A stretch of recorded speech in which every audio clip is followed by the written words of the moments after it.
그 쓸모없는 당신 아들 하나만 보고 나는 지난 3년 동안 홀로 제사상에 올릴 수백 개의 전을 부치며 찌든 기름 냄새를 묵묵히 견뎌냈다.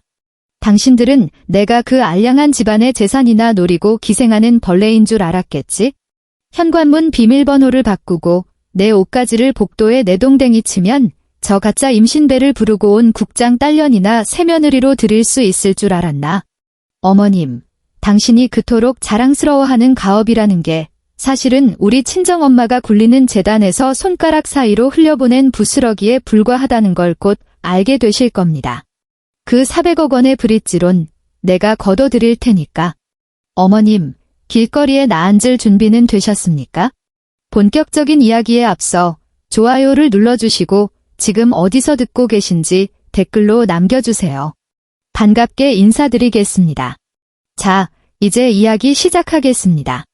복도에 울려 퍼지는 날카로운 비밀번호 오류 안내음이 마치 녹슨 톱처럼 한계까지 팽팽해진 내 신경을 잔인하게 긁어댔다. 10월 12일의 깊은 밤, 강남 고급 아파트의 센서 등이 내 정수리 위로 창백하고 서늘한 빛을 쏟아내고 있었다. 내 양손에는 제사상에 올리고 남은 탕국과 찌꺼기들이 가득 담긴 검은색 비닐봉지가 들려 있었다. 봉지 손잡이가 붉게 달아오른 손바닥을 깊숙이 파고들어 시퍼런 핏자국을 선명하게 남겼다. 꼬박 사흘. 추석 연휴 꼬박 사흘 동안 나는 아무런 감각도 없는 기계처럼 시대게 좁고 숨막히는 부엌 바닥에 쭈그려 앉아 지글거리는 전기 프라이팬만 들여다보았다. 펄펄 끓는 기름이 손등으로 튀어올라 자잘한 물집들을 만들어냈고 머리카락과 코트의 섬유, 심지어 내가 내쉬는 숨결 하나하나에까지 그 역겨운 동태전과 동그랑땡의 기름 냄새가 찌들어 있었다. 허리는 누군가 중간을 우적우적 꺾어버린 것처럼 끊어질 듯 아팠고 숨을 쉴 때마다 척추를 타고 바늘로 찌르는 듯한 고통이 밀려왔다. 나는 기름에 찌들어 퉁퉁 부어오른 검지손가락을 떨며 내밀어 눈을 감고도 누를 수 있는 그 6자리 숫자를 다시 한번 눌렀다. 삐비빅, 빨간불이 깜빡였다.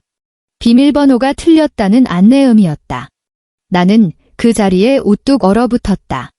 복도를 관통하는 사풍이 야른 가을옷을 뚫고 들어왔고 식은땀이 등줄기를 타고 천천히 흘러내렸다. 가슴이 격렬하게 오르내리기 시작했다. 목구멍에 물을 잔뜩 머금은 손뭉치가 꽉 막힌 것처럼 삼킬 수도 뱉어낼 수도 없었다. 나는 차갑고 짙은 회색의 방화문을 뚫어지게 바라보았다. 머릿속이 한순간 새하얗게 비워졌다. 초인종을 누르려던 찰나 문고리에서 둔탁하게 철컥하는 소리가 났다. 안에서 문이 거칠게 열리며 고급 방향제와 옅은 와인 향이 뒤섞인 따뜻한 공기가 복도의 음산한 냉기와 정면으로 충돌하며 내 얼굴을 덮쳤다. 그와 동시에 커다란 검은색 쓰레기 봉투 하나가 아무런 예고도 없이 내 발밑으로 날아와 처박혔다. 봉투 입구가 뜯어지면서 그 안에서 물이 빠져 하얗게 바랜 낡은 스웨터들, 보풀이 일어난 레깅스, 그리고 내가 어젯밤에 벗어두고 미처 빨지 못한 실내복이 바닥으로 뒹굴었다. 쨍그랑하는 날카로운 파열음과 함께 묵직한 물건 하나가 뒤이어 복도의 대리석 바닥으로 매섭게 내동댕이 쳐졌다. 나의 결혼 사진이었다. 호두나무 액자가 산산조각 났고 날카로운 유리 파편들이 우박처럼 내 발목으로 튀어올라 스타킹을 찢고 붉은 핏방울을 맺히게 했다. 사진 속에서 새하얀 웨딩드레스를 입고 천진난만하게 웃고 있던 윤지아는 지금 그 한가운데가 무참히 찢겨 두 동강이 나 있었다. 신랑 박민우의 얼굴은 그 반쪽짜리 사진과 함께 널브러진 헌옷들 위에 고요히 누워 있었고 내 얼굴이 담긴 나머지 반쪽은 깨진 유리에 찔려 만신창이가 되어 있었다. 나는 뻣뻣하게 굳은 고개를 천천히 들어 올렸다. 시어머니 이성영은 짙은 보라색 실크 가운을 걸친 채 팔짱을 꽉 끼고 현관 계단 위에서 나를 오만하게 내려다보고 있었다. 완벽하게 풀메이크업을 한 상태였고 입술에 바른 벽돌색 립스틱은 한치의 흐트러짐도 없이 정교했다.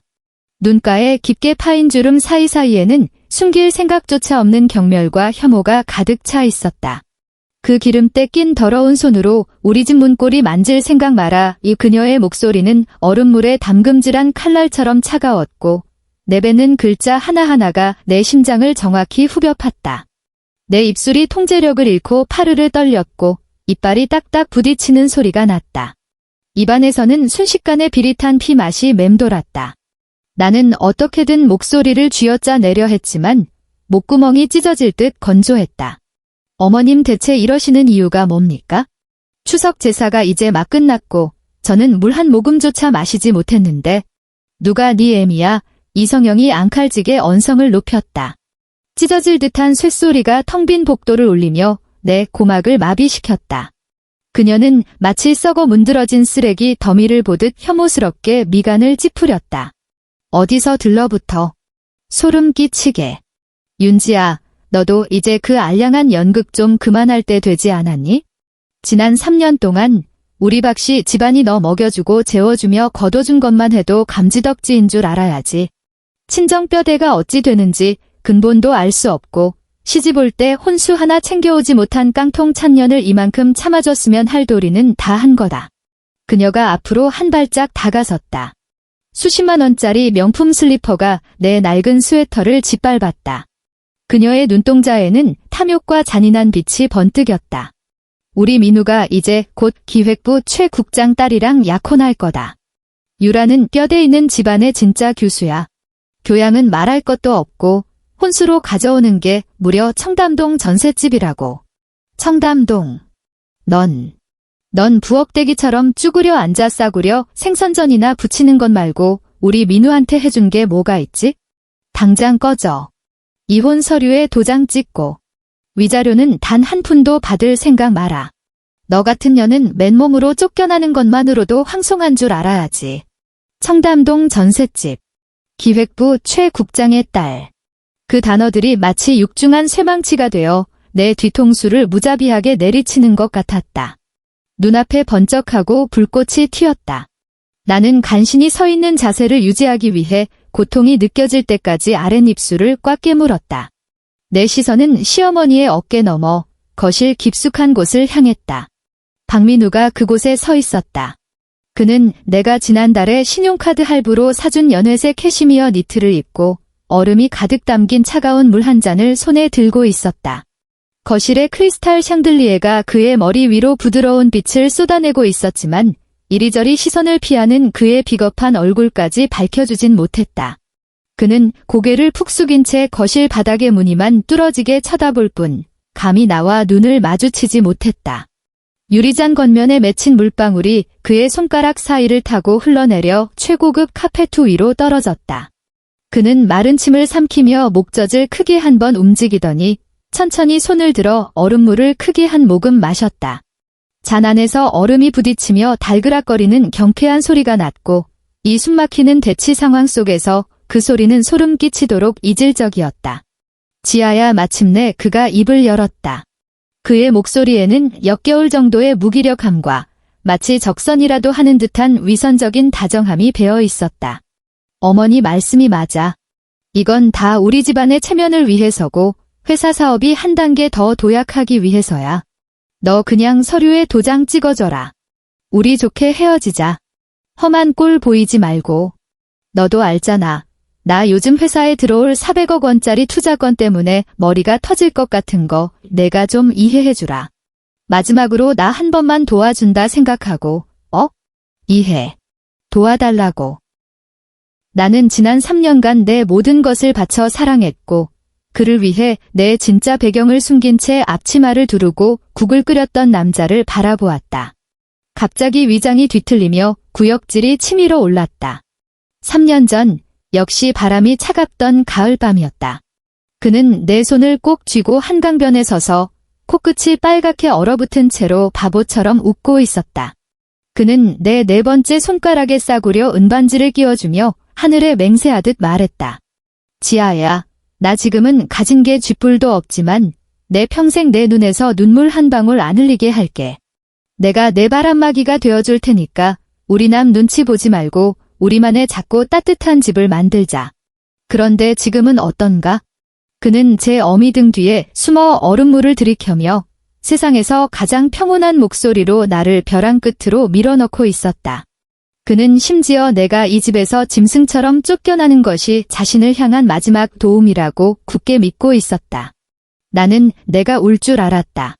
아침 드라마에 나오는 청승맞은 여주인공들처럼 그에게 달려가 바지가랑이를 붙잡고 대체 왜 나를 배신했냐며 피를 토하듯 따져 묻고 시어머니에게 제발 한 번만 기회를 달라고 바닥에 엎드려 싹싹 빌 줄 알았다. 하지만 아니었다. 내 눈시울은 찢어질 듯 건조했고 눈물은 단 한 방울도 비집고 나오지 않았다. 발끝에서부터 정수리까지 극도의 허탈함과 기가 막힌 헛웃음이 치밀어 올랐다. 나는 바닥에 널브러진 깨진 액자를 보았고 시어머니의 표독스러운 얼굴을 보았고 박민우의 비겁하게 움츠러든 어깨를 보았다. 그리고 나도 모르게 가볍게 실소를 터뜨렸다. 처음에는 짧은 비웃음에 불과했지만 곧이어 웃음소리는 점점 더 커져 복도를 쩌렁쩌렁 울렸다. 그건 등골이 오싹해질 만큼 광기 어린 웃음이었다. 시어머니는 내 웃음소리에 기겁하며 무의식적으로 반발짝 뒤로 물러섰다. 그녀는 경계하는 눈빛으로 나를 노려보았다. 너 왜 웃어? 미쳤니? 당장 도장 찍고 꺼져. 그녀는 실크 가운 주머니에서 반듯하게 접힌 이혼 서류 한 부와 검은색 볼펜을 꺼내더니 마치 개에게 뼈다귀를 던져주듯 내 쪽으로 휙 집어 던졌다. 종이는 힘없이 펄럭이며 내 발밑에 떨어졌다. 나는 천천히 무릎을 굽혀 쪼그려 앉았다. 관절에서 삐걱거리는 비명이 들려왔다. 나는 바닥에 흩어진 옷가지들은 거들떠보지도 않고 오직 그 서류만을 집어들었다. 종이의 서늘한 촉감이 손끝을 타고 전해졌다. 그 위에 빼곡하게 적힌 조항들은 단 한 줄도 읽지 않았다. 나는 펜 뚜껑을 뽑고 서명란의 펜촉을 가져다 대었다.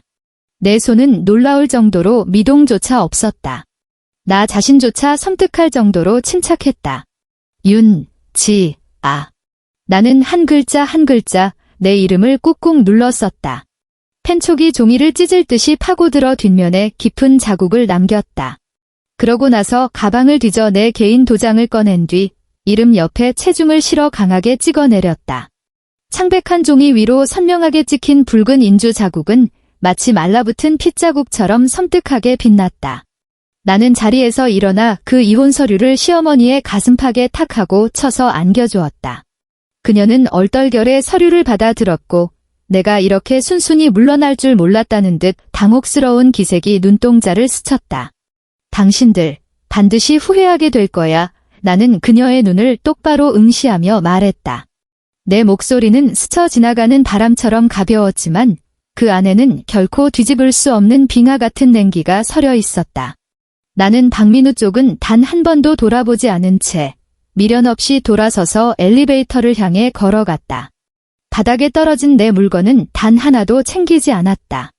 지난 3년간의 굴욕과 땀방울이 찌든 저 쓰레기들은 이 구역질 나는 결혼 생활과 함께 그곳에서 영원히 썩어 문드러지게 내버려 둘 작정이었다. 엘리베이터 문이 내 눈앞에서 천천히 닫히며 시어머니의 날카로운 저주 섞인 비명과 나에게 영원히 닫혀버린 그 굳건한 방화문을 완벽하게 차단했다. 엘리베이터 안에는 코를 찌르는 소독약 냄새가 맴돌았다. 스테인리스 문짝에 비친 내 모습은 처참했다. 머리는 산발이었고 얼굴은 핏기 없이 초췌했으며 눈 밑에는 시뻘건 핏발이 서 있었다. 나는 그 여자를 바라보며 폐부 깊숙이 숨을 들이마셨다가 천천히 길게 토해냈다. 나는 코트 주머니에서 휴대폰을 꺼냈다. 화면이 켜지는 순간 눈을 찌르는 듯한 불빛에 미간을 찌푸렸다. 연락처를 스크롤해 내려가다 이름 대신 별표만 여러 개 찍혀있는 번호 위에서 손가락을 2초간 멈췄다. 그리고 망설임 없이 통화 버튼을 강하게 눌렀다. 신호음이 단 한 번 울리기가 무섭게 전화가 연결되었다. 지안이 전화기 너머로 낮고 위험 있으면서도 믿을 수 없다는 듯 떨리는 중년 여성의 목소리가 들려왔다. 대한민국 최대 사모펀드인 YJ 캐피탈의 현직 회장이자 나의 어머니였다. 나는 눈을 감았다. 눈가의 근육이 미세하게 파르르 떨렸고 목구멍 깊은 곳에서 갈라진 한숨이 새어나왔다. 엄마. 전화기 너머의 숨소리가 순식간에 거칠어지더니 곧이어 의자가 요란하게 넘어지는 소리가 들렸다. 지아. 정말 너니? 지난 3년 동안 대체 어디서 뭘 하고 지낸 거야? 내가 너 찾느라 피가 마르는 줄 알았어. 엄마, 죄송해요. 나는 휴대폰이 부서져라 꽉 쥐었다. 힘을 너무 준 탓에 손가락 관절이 하얗게 질려 있었다. 제가 틀렸어요. 엄마 말씀이 맞았어요. 내 세상이 아닌 곳에서 억지로 한 위장은 결국 저를 갉아먹을 뿐이었어요. 너 지금 어디야? 당장 차 보내마. 누가 내 새끼를 건드렸어? 엄마한테 말해. 어떤 새끼가 감히 내 딸을 괴롭혔어. 어머니의 목소리에는 억누를 수 없는 분노와 뼈저린 애통함이 끓어오르고 있었다. 전 괜찮아요, 엄마. 그냥 지루한 소꿉장난이 끝났을 뿐이에요. 나는 눈을 번쩍 떴다. 엘리베이터 층수 표시등이 한 층 한 층 아래로 곤두박질 치는 것을 응시했다. 번쩍이는 붉은 숫자들이 내 눈동자 안에서 섬뜩하게 일렁였다. 엄마, 박씨 건설에 들어갈 400억 원의 투자금 납입, 당장 중단해주세요.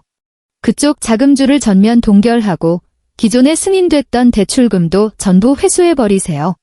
단 1원 한 푼도 그 사람들 손에 남겨두지 마세요. 전화기 너머로 짧고 무거운 정적이 흘렀다. 이내 어머니의 차갑고 단호한 목소리가 돌아왔다. 알았다. 10분 뒤면 박씨 건설의 모든 계좌는 완전히 숨통이 끊어질 거다. 엘리베이터가 1층에 도착했고 경쾌한 알림음과 함께 문이 열렸다. 초가을의 쌀쌀한 밤바람이 낙엽의 비릿한 냄새를 머금고 내 얼굴을 때렸다. 나는 얇은 코트깃을 단단히 여미고 3년 동안 나를 가둬두었던 그 지옥 같은 아파트 건물을 성큼성큼 걸어 나왔다. 단 한 번도 뒤돌아보지 않은 채 끝없이 펼쳐진 칠흑 같은 밤거리로 스며들었다. 다음 날 이른 아침, 서울의 하늘은 잿빛이었다. 마치 더러운 걸레로 덮어놓은 것처럼 숨이 턱턱 막히는 우중충한 날씨였다. 나는 YJ 호텔 최상층에 위치한 프레지덴셜 스위트룸에 앉아 있었다. 통유리창 너머로는 서울의 화려한 도심 풍경이 펼쳐져 있었고 출근길 차량들은 개미떼처럼 아스팔트 위를 느릿느릿 기어가고 있었다. 방 안에는 갓 내린 게이샤 커피의 짙은 향기와 최고급 디퓨저의 서늘한 향이 기분 좋게 섞여 있었다. 나는 몸에 완벽하게 감기는 검은색 실크 라운지웨어를 입고 최고급 가죽 소파에 깊숙이 기대 앉아 다리를 우아하게 꼰 채 온도가 딱 적당한 따뜻한 물 한 잔을 들고 있었다. 나의 최측근 비서인 오 실장이 내 옆에 깍듯하게 서서 두 손으로 태블릿 PC를 공손히 건넸다. 대표님, 지시하신 자료입니다. 어젯밤 박씨 집안이 청담동 최고급 한우 전문점에서 축하 만찬을 열었습니다. 오 실장의 목소리는 감정의 동요라곤 찾아볼 수 없을 만큼 평온했다. 나는 태블릿을 받아들고 손가락으로 화면을 가볍게 터치했다. 동영상이 재생되기 시작했다. 화려한 금장식으로 꾸며진 프라이빗 룸 안, 길다란 테이블 위에는 최고 등급의 투풀 한우가 산더미처럼 쌓여 있었다. 시뻘겋게 달아오른 숯불 위로 고기 기름이 뚝뚝 떨어지며 먹음직스러운 흰 연기를 피워 올렸다. 시어머니 이성영은 얼굴에 웃음꽃이 활짝 피어 눈가에 주름이 썩은 국화꽃처럼 흉측하게 뭉쳐 있었다. 그녀는 공용 집게로 육즙이 자글자글 끓는 최고급 소고기 한 점을 집어들더니 맞은편에 앉은 젊은 여자의 앞접시에 조심스럽게 놓아주었다. 그 여자는 샤넬의 신상 트위드 투피스를 빼입고 목에는 반클리프 아펠 목걸이를 걸친 채 마네킹처럼 완벽하게 세팅된 화장을 하고 있었다. 바로 최유라, 기획부 최 국장의 금지옥엽 딸내미였다. 유라야, 많이 먹어라. 넌 지금 홀몸이 아니잖니?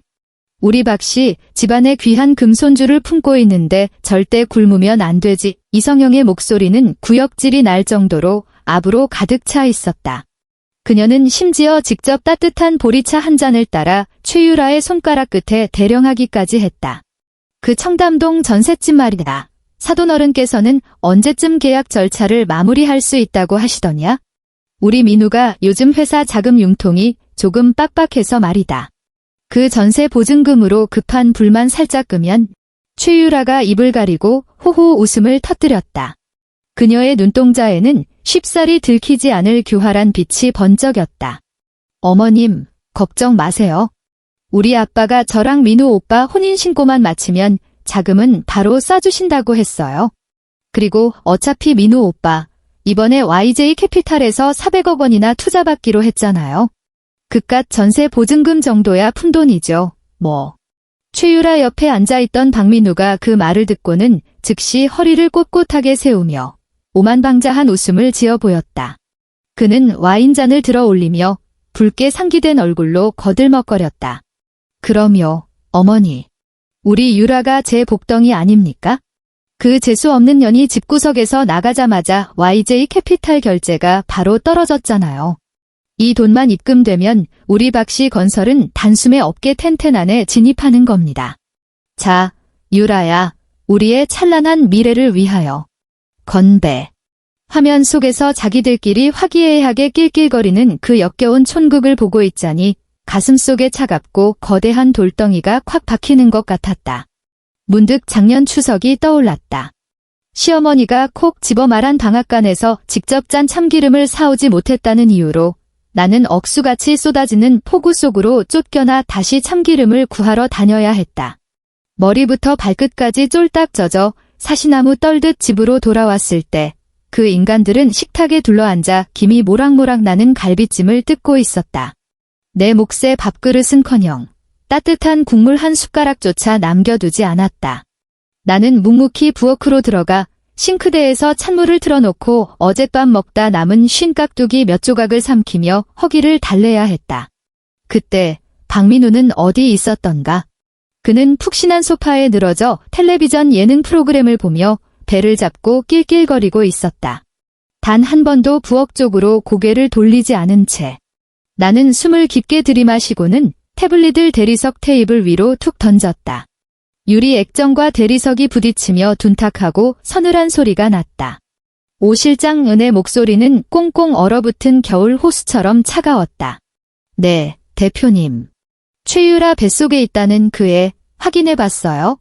오 실장은 콧등에 걸친 금태 안경을 가운데 손가락으로 살짝 밀어 올리며 입꼬리를 비릿하게 말아 올렸다. 전부 확인 끝났습니다. 그 임신 진단서는 위조된 거였습니다. 게다가 기획부 최 국장은 거액의 공금 횡령 혐의로 이미 검찰 내부에서 내사에 착수한 상태입니다. 최유라는 지금 자기 아버지의 횡령 구멍을 메우기 위해 거액의 결혼 예물과 전세 보증금을 뜯어낼 호구를 찾으려고 이리저리 선자리를 전전하고 있었습니다. 박민우가 아주 정확하게 그 함정에 제 발로 걸어 들어간 겁니다. 나는 시선을 아래로 떨어뜨려 단정하게 손질된 누드톤 네일아트를 물끄러미 바라보며 차가운 비웃음을 흘렸다. 가짜 임신으로 사기 결혼을 꾸미고 공금 횡령을 메우려 들다니 정말이지 눈물 겹도록 완벽한 개싸움 각본이었다. 그럼 우리도 이제 슬슬 그물을 걷어 올려야겠네요. 나는 고개를 들었다. 내 눈빛에는 더 이상 일말의 온기조차 남아있지 않았다. 재무팀에 지시하세요. 작전 개시하라고. 같은 시각 박씨 건설의 대표이사 집무실. 그곳의 공기는 마치 얼음장처럼 차갑게 굳어 있었다. 박민우는 널찍한 최고급 가죽 의자에 거만하게 파묻혀 콧노래를 흥얼거리며 책상 위에 놓인 신축 아파트 분양 팸플릿을 넘겨보고 있었다. 그의 머릿속은 이미 자신이 강남 부동산 시장의 거물로 우뚝 서서 수많은 기자들의 플랫이 세례를 받는 찬란한 망상으로 가득 차 있었다. 쾅! 하는 굉음과 함께 집무실의 반투명 유리문이 거칠게 열리며 벽에 강하게 부딪혔다. 재무팀의 김 이사가 비틀거리며 집무실 안으로 튕겨 들어왔다. 그의 넥타이는 엉망으로 비뚤어져 있었고 이마에는 굵은 식은땀이 비 오듯 쏟아지고 있었다. 얼굴은 마치 영안실에서 갓 꺼낸 시체처럼 새하얗게 질려 있었다. 그는 손에 쥔 몇 장의 서류를 얼마나 꽉 움켜쥐었는지 종이가 구겨지다 못해 형체를 알아볼 수 없을 정도였다. 대표님, 큰일 났습니다. 하늘이 무너졌습니다. 김 이사의 목소리는 마치 초상집에서 곡을 하는 것처럼 처절했다. 그는 다리에 힘이 풀린 듯 책상 앞에 그대로 털썩 무릎을 꿇고 주저앉았다. 박민우는 화들짝 놀라 들고 있던 팸플릿을 바닥에 떨어뜨렸다. 그는 벌떡 일어나며 불쾌한 듯 미간을 팍 구겼다. 김 이사, 지금 제정신입니까? 아침 대바람부터 여기서 무슨 미친 짓이에요? 밖에 직원들이 다 쳐다보는데 채통 없게. 대표님 YJ 캐피탈 자금이. 김 이사는 숨을 헐떡이며 온몸을 사시나무 떨듯 덜덜 떨었다. 제대로 된 문장조차 끝맺지 못하고 입술만 달달 볶았다. YJ 캐피탈 돈이 왜요?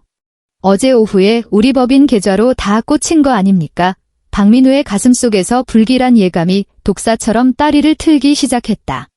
그는 책상을 돌아 나와 바닥에 주저앉은 김 이사의 멱살을 거칠게 틀어쥐고 위로 끌어올렸다. 말해봐요. 대체 무슨 일인데? 김 이사는 절망적으로 두 눈을 질끈 감았다. 쭈글쭈글한 주름을 타고 굵은 눈물이 뚝뚝 떨어졌다. 동결됐습니다. 전부 동결됐다고요. 오늘 아침 은행 문 열자마자 통보가 날아왔습니다. YJ 캐피탈 측에서 일방적으로 긴급 투자 철회 절차를 밟았답니다. 그 400억 원의 투자금이 전면 동결되었고 지금 당장 원계좌로 반환 처리되고 있습니다. 그뿐만이 아닙니다. 은행 측에서는 우리 회사의 신용 리스크가 극도로 위험해졌다는 이유로 기존에 승인됐던 3건이 담보대출금까지 전부 조기 상환하라고 통보해왔습니다. 박민우는 머릿속에서 폭탄이 터지는 듯한 엄청난 이명을 느꼈다. 그의 동공이 미친 듯이 확장되었고 김 이사의 멱살을 쥐고 있던 손에서 스르르 힘이 빠졌다.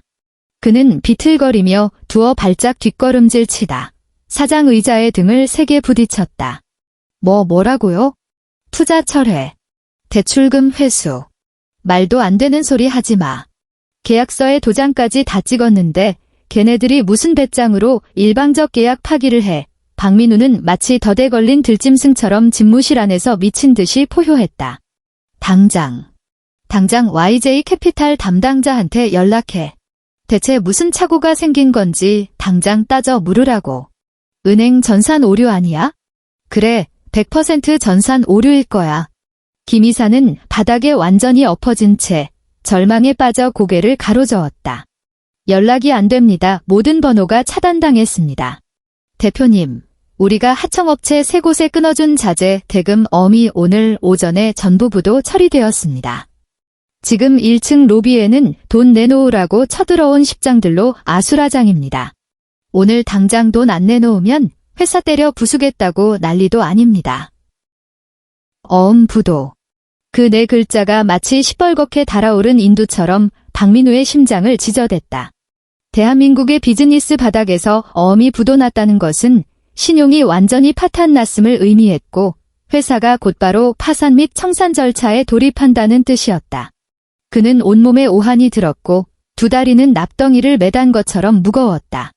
그는 사시나무 떨듯 떨리는 손으로 휴대폰을 꺼내 어머니 이성영의 번호를 눌렀다.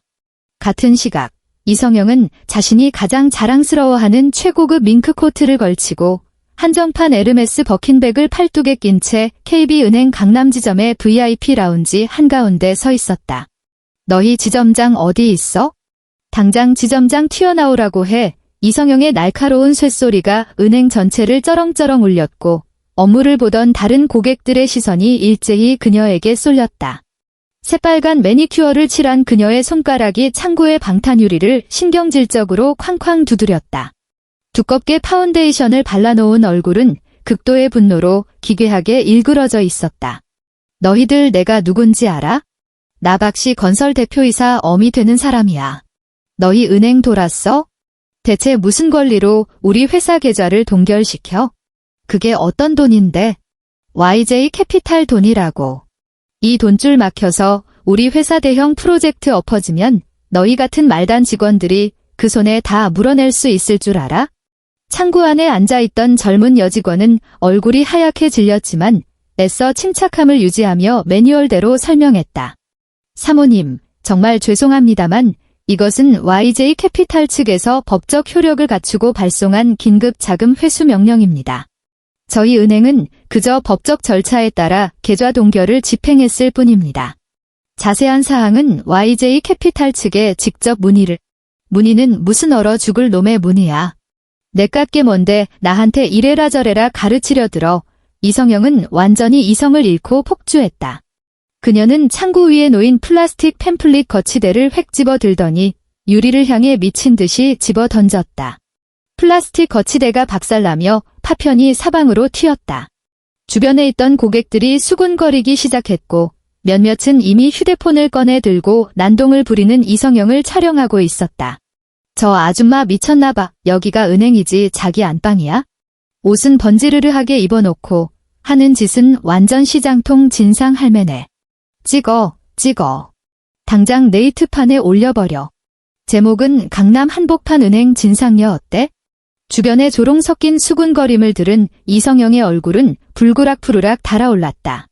그녀는 획 뒤를 돌아보더니 마치 꼬리를 밟힌 길고양이처럼 사람들을 향해 표독스럽게 소리를 질렀다.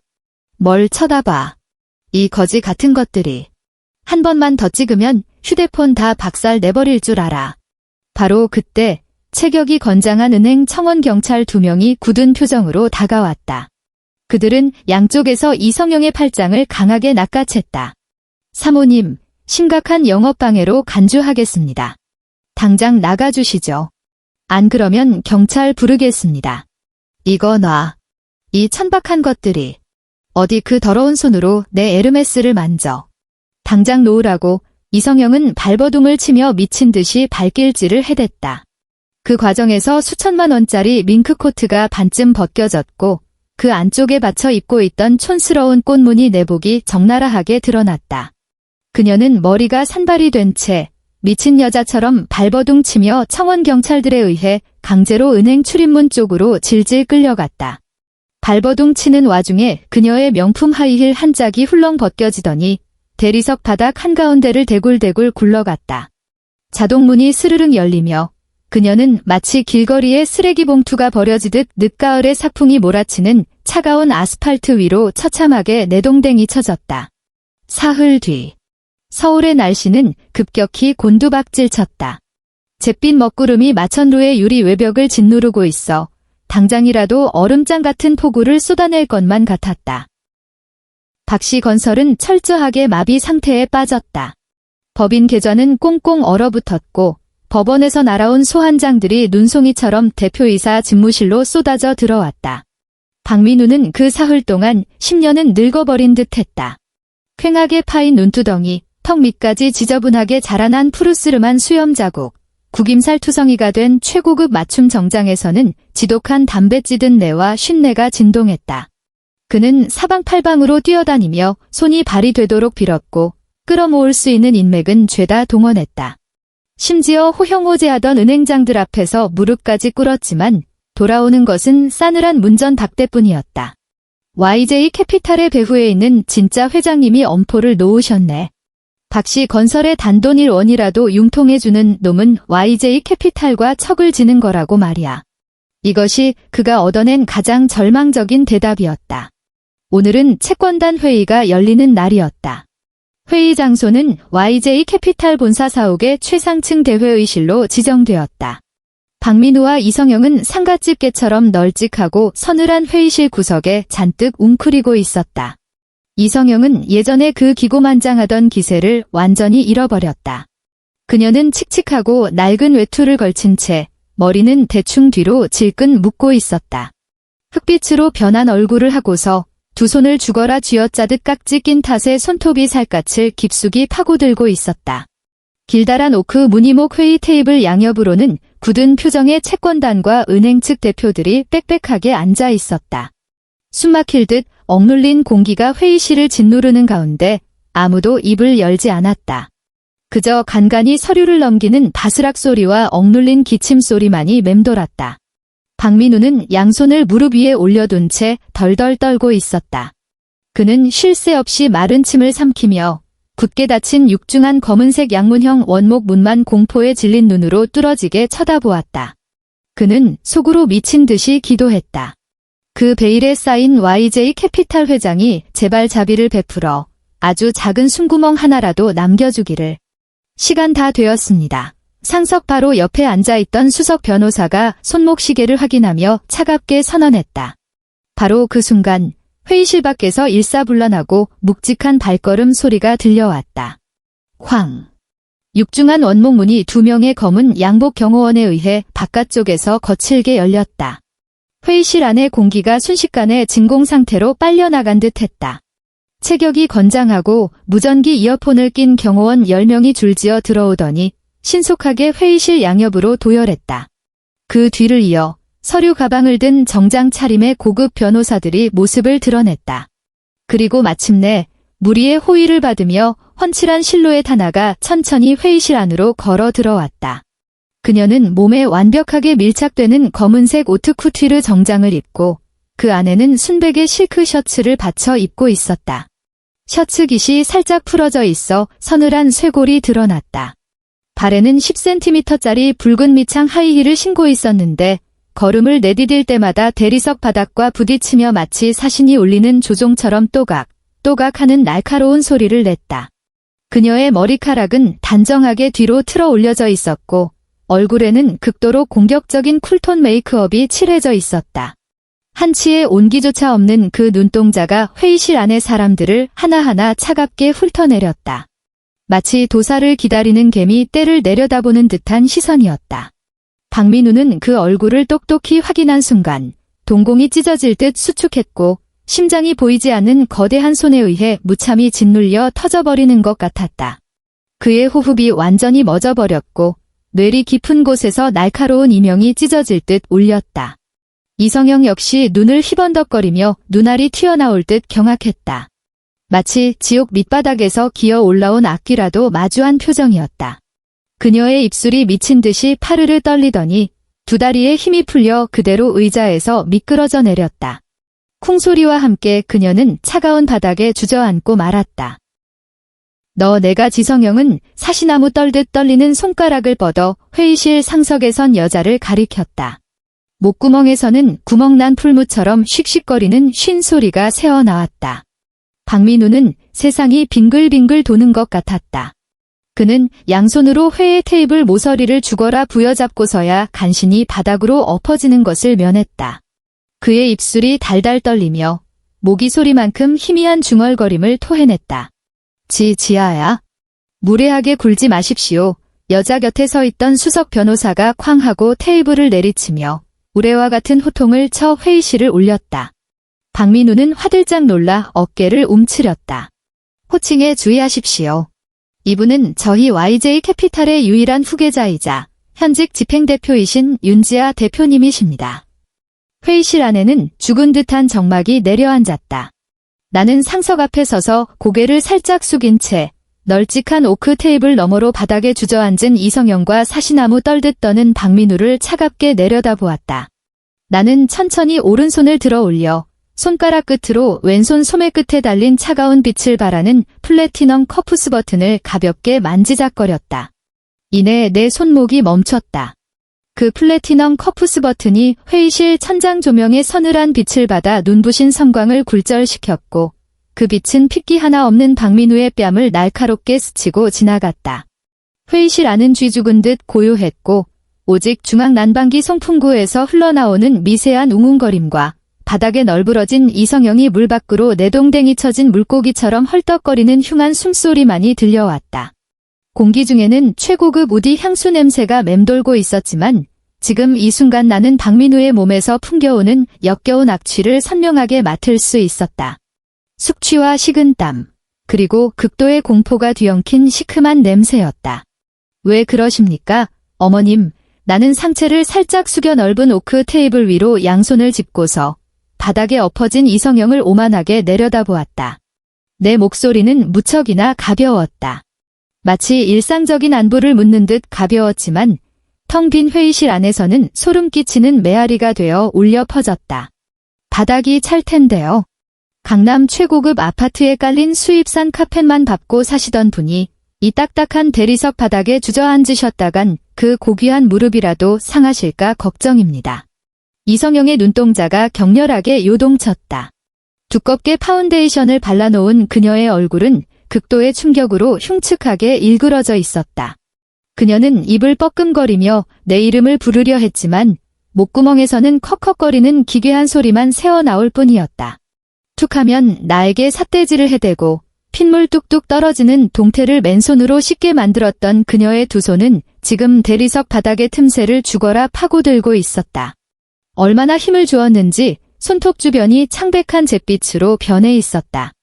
지아야, 아니, 윤 대표님. 박민우가 마침내 목구멍 깊은 곳에서 쥐어짜듯 소리를 냈다.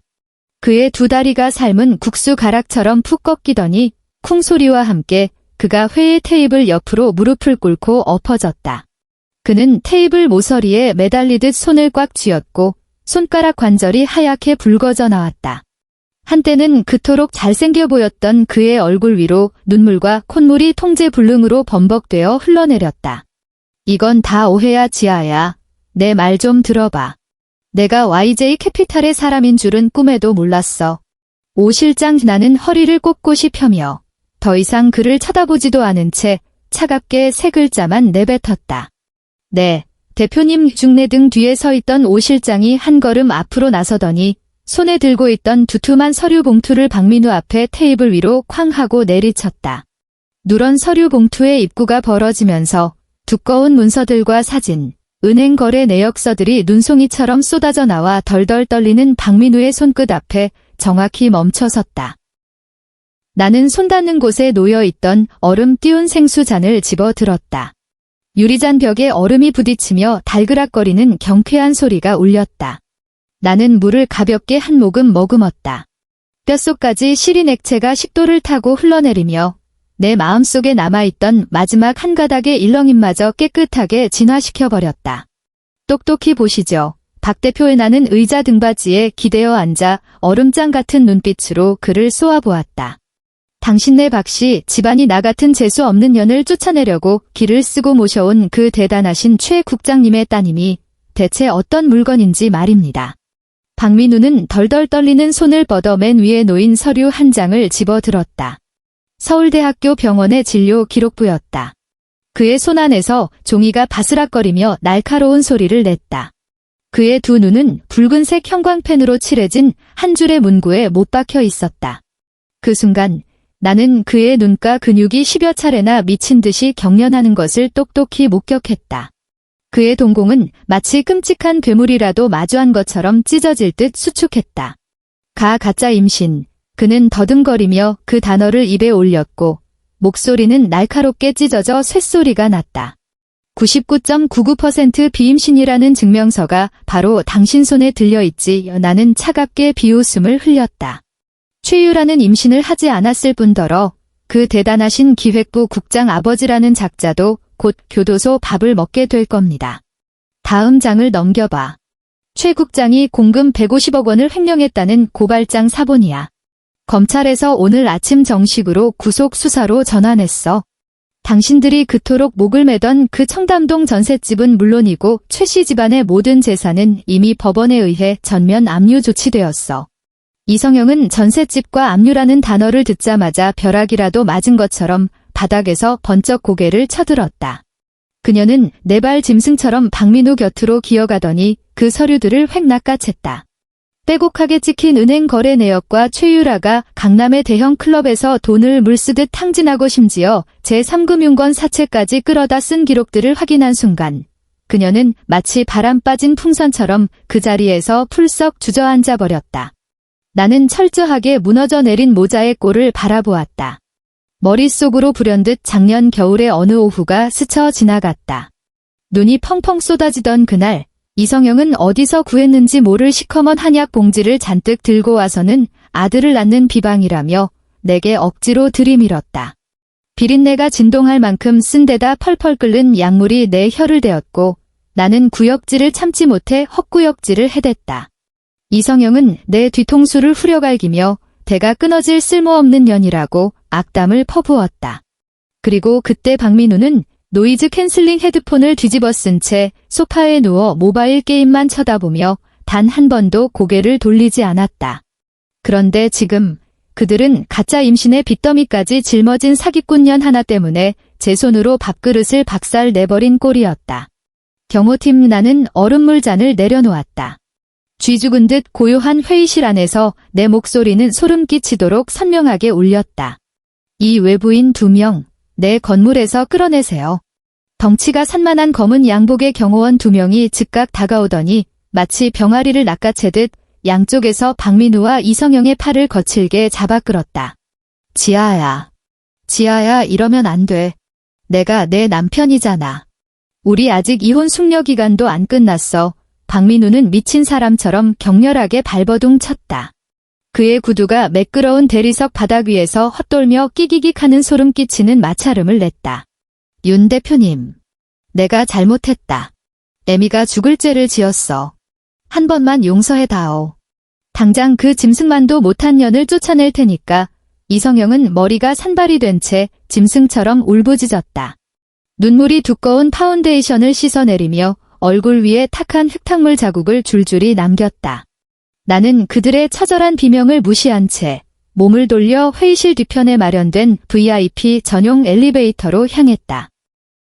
내가 엘리베이터를 타고 1층 로비로 내려왔을 때 그곳에서는 더욱 기가 막힌 촌극이 벌어지고 있었다.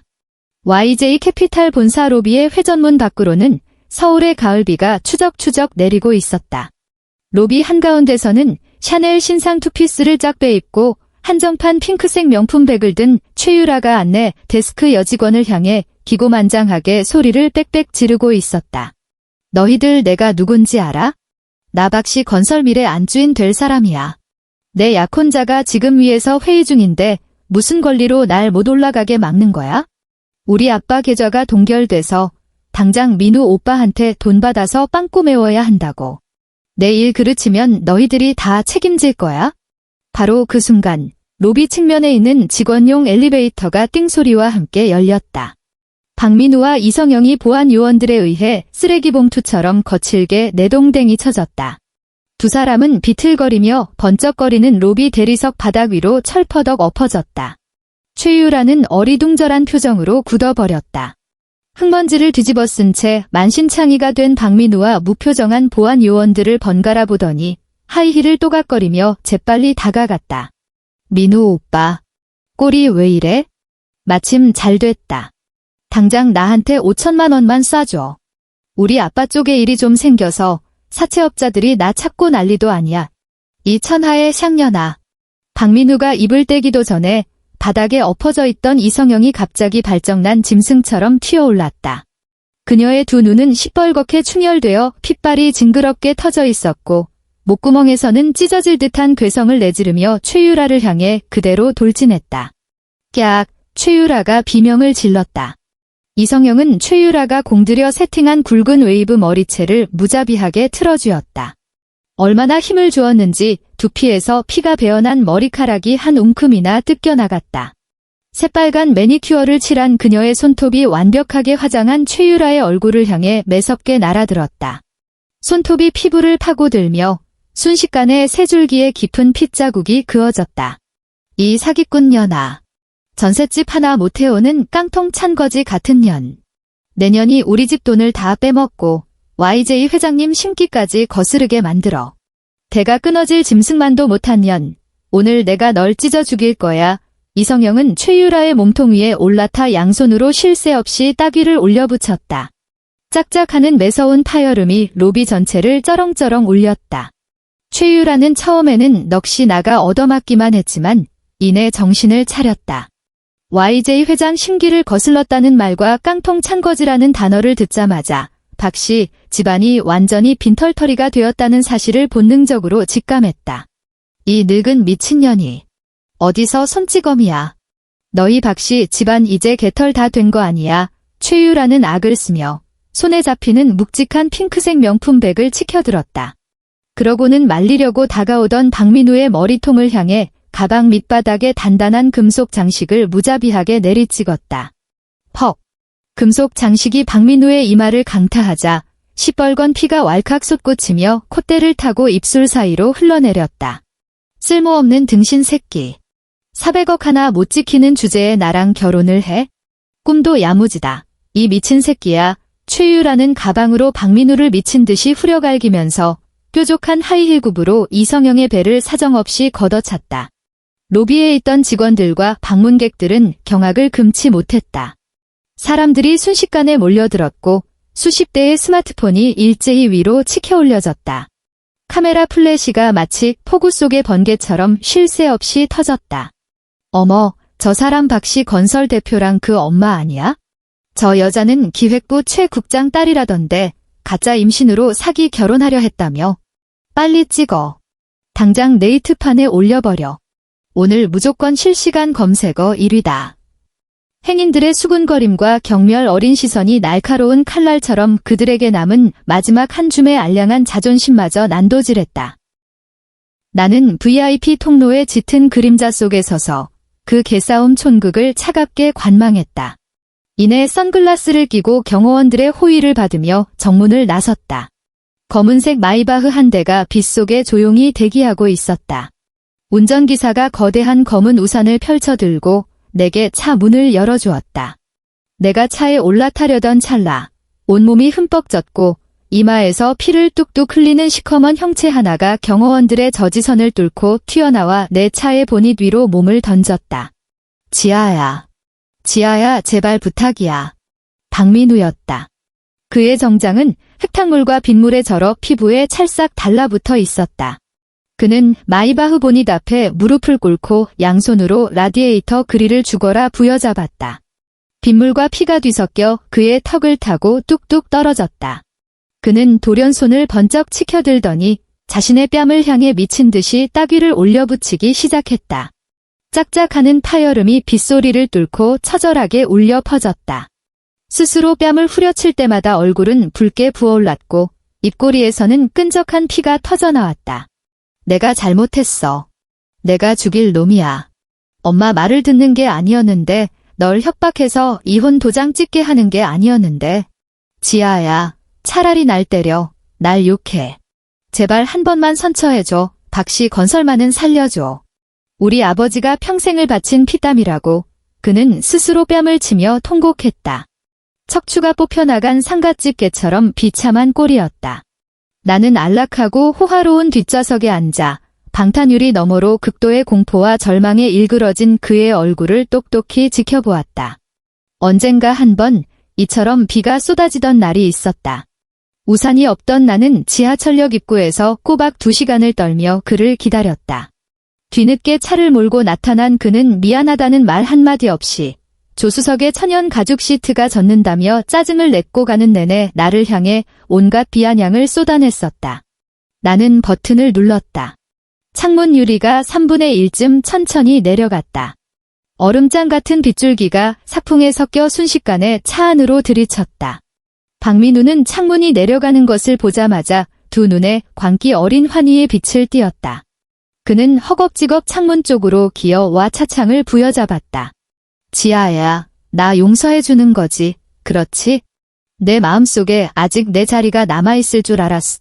YJ 캐피탈의 진빚 400억, 원금의 이자까지 단일원 한 푼도 빼놓지 말고 다 토해내. 나는 선글라스를 벗었다. 일말의 온기조차 없는 내 눈동자가 그의 동공 깊은 곳을 서늘하게 찔러 들어갔다. 박민우의 얼굴에 번졌던 환희가 순식간에 딱딱하게 굳어버렸다. 그의 입술이 미친 듯이 덜덜 떨렸다. 400억 내가 지금 당장 어디서 400억을 구해? 못 구하겠어. 나는 입꼬리를 살짝 끌어올려 얼음장 같은 미소를 지어 보였다. 그럼 남은 평생은 교도소에서 썩을 준비나 해. 출발하세요. 창문이 무자비하게 올라가며 그의 처절한 절규를 완전히 차단했다. 마이바흐의 엔진이 묵직한 굉음을 토해냈고 타이어가 빗물이 고인 웅덩이를 짓밟으며 차가운 흙탕물을 박민우의 온몸에 튀겼다. 백미러 속에서 빗속에 꿇어앉은 그 비참한 실루엣은 점점 작아지더니 이내 서울의 삭막한 빌딩 숲 사이로 영원히 집어삼켜졌다. 보름 뒤 법원 집행관이 파란색 덧신을 신은 작업자들을 대동하고 강남 고급 아파트에 위치한 박씨 집안의 도어록을 강제로 뜯어냈다. 한때 나를 문전박대하며 소름 끼치는 오류음을 뱉어내던 그 잠금 장치는 이제 쇠지렛 때에 의해 무참히 박살나 전선이 흉측하게 튀어나와 있었다. 이성영은 머리를 산발한 채 거실의 천연 가죽 소파에 멍하니 주저앉아 무표정한 작업자들이 들이닥치는 것을 두 눈 뜨고 지켜볼 수밖에 없었다. 코를 찌르는 접착제 냄새와 함께 눈을 찌르는 시뻘건 압류 딱지들이 무자비하게 뜯겨나갔다. 찰싹. 1천만 원을 호가하는 85인치 LCD TV 화면에 빨간 딱지가 붙었다. 찰싹. 이탈리아 수입산 천연 가죽 소파 등받이에도 빨간 딱지가 나붙었다. 뒤이어 양문형 냉장고, 크리스탈 샹들리에, 심지어 부엌 장식장에 진열된 최고급 본차이나 식기 세트에까지 파산과 치욕을 상징하는 붉은색 봉인이 남김없이 덕지덕지 붙여졌다. 손대지 마. 내 물건들이야. 우리 민우가 내게 사준 거라고. 이성영이 발작을 일으키며 달려들어 딱지를 떼어내려 발악했다. 집행관 한 명이 그녀를 차갑게 밀쳐냈다. 사모님, 법원의 강제 집행 업무에 협조하십시오. 압류 딱지를 무단으로 훼손할 경우 공무집행방해죄로 형사처벌을 받게 됩니다. 바로 그때 다른 작업자 한 명이 안방에서 더스트백 하나를 들고 걸어 나왔다. 그가 거칠게 가방을 열어젖히자 평소 이성영이 내게는 손끝 하나 대지 못하게 하던 한정판 에르메스 버킨백이 모습을 드러냈다. 찰싹.